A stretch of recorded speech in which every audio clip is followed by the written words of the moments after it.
PBL at Alas may problema na naman, 3 weeks preparation sa SEA Games.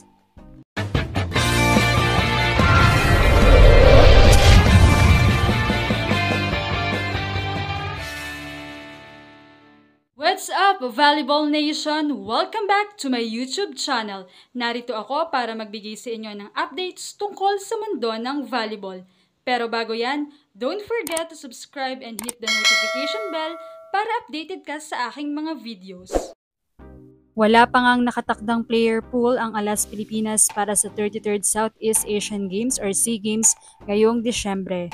Naglabas nga ang PNBF noong paunang player ng 23-player pool ilang linggo na ang nakalilipas. Ngunit ito ay tinanggal dahil sa sunod-sunod na pagbabago sa squad. Wala pa talaga, sabi ni PBL President Ricky Palou nang tanungin tungkol sa listahan ng mga manlalarong magre-representa sa national team. Hindi pa namin opisyal natatanggap ang roster ng nasa pool. Hiniling ko sa kanila sa PNBF na isumiti ito sa amin at naghihintay pa rin kami.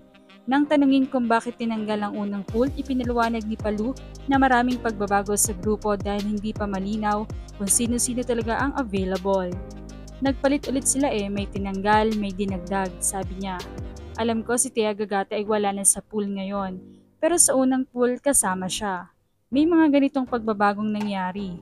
Matapos ang pagpupulong kasama ang mga PBL team owners na pagkasunduan na ang mga manlalarong tatawagin sa Alas ay pwedeng sumali sa national team kapag natanggal na ang kanilang mga clubs sa kasalukuyang reinforced conference.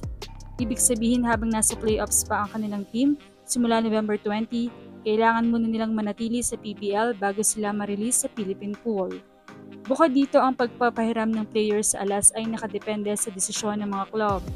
Bagamat gagawin ng PBL ang lahat ng makakaya upang maging available ang mga manlalaro, hindi nito mapipilit ang mga koponan na i-release sila.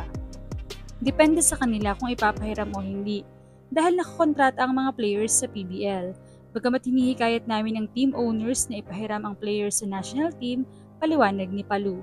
Sabi ko nga kung manalo tayo, magandang bagay ito para sa ating liga dahil makakakuha ng medalya ang PBL players sa SEA Games. Pero hindi namin sila pinipilit, ang hinihiling lang namin ay sana ipahiram nila ang mga players. Habang nakataywan ang men's national team para sa kanilang training camp para sa SEA Games, sinabi ni Palou na huli na para sa Alas Women na sumunod. Dahil matatapos pa ang PBL noong November 30 at nakaschedule ang kanilang flight papuntang Thailand sa unang linggo ng Disyembre. Grabe na talaga ang ganitong pangyayari.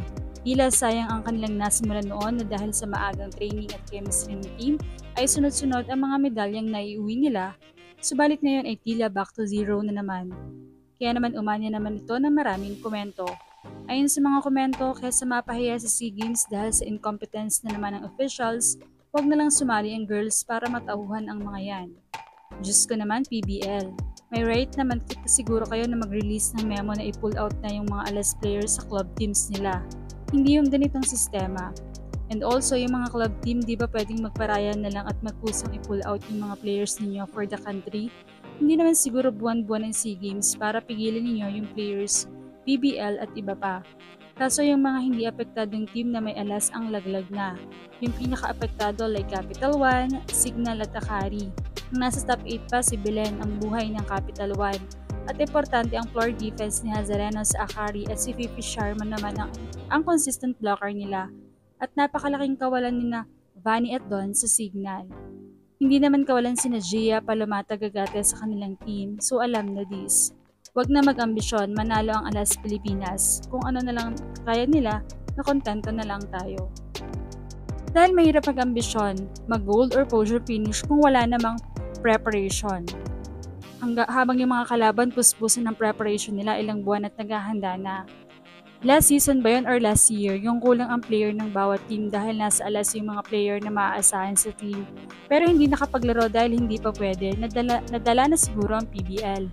Ang calendar of games or league ang dapat i-adjust, tagal ng problem yan, nag-aabot ang paligid ni Palou at ang mga international games.